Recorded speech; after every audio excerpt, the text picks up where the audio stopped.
भारत ने एक साथ ऐसे दो कूटनीतिक धमाके किए हैं जिसके बारे में बताएंगे तो आप हैरान हो जाएंगे। संयुक्त राष्ट्र में पीओके का मुद्दा उठाकर भारत अब कश्मीर में 15 देशों को लेकर पहुंच गया।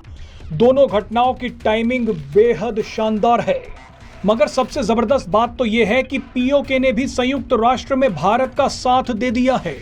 इस वीडियो में आपको सुनवाएंगे कि भारत ने पीओके पर कौन सा दावा ठोका है, इसके बाद पीओके ने भारत का साथ कैसे दिया है और कश्मीर में 15 देशों को क्यों लाया गया है।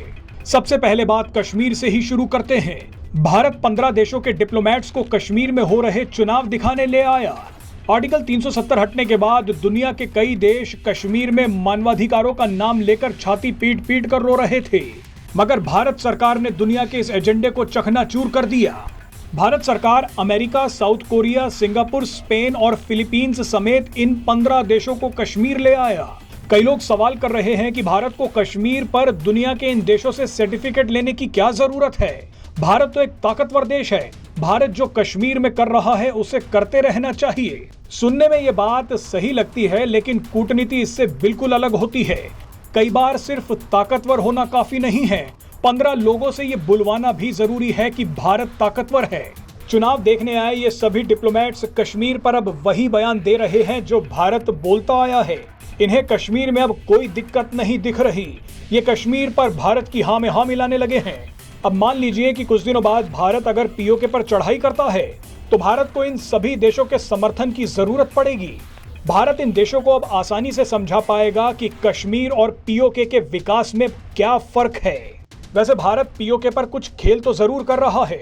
कश्मीर में 15 देशों के डिप्लोमेट्स को लाने से पहले भारत ने संयुक्त राष्ट्र की ह्यूमन राइट्स काउंसिल की एक बैठक में पीओके का मुद्दा उठा दिया।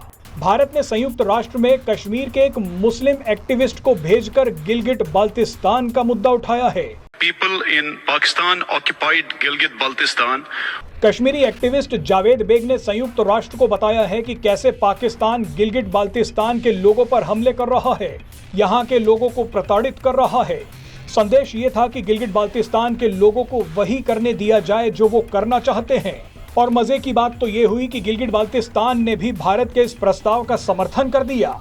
संयुक्त राष्ट्र की इसी बैठक में पीओके एक्टिविस्ट सज्जाद राजा ने बताया कि पाकिस्तान हमारी जमीन पर कब्जा कर रहा है, हमारे लोगों की हत्या कर रहा है। पाकिस्तान की सेना दुनिया की सबसे बदनाम सेना है। It continues its illegal occupation of Jammu and Kashmir for the sole purpose of plundering our natural resources.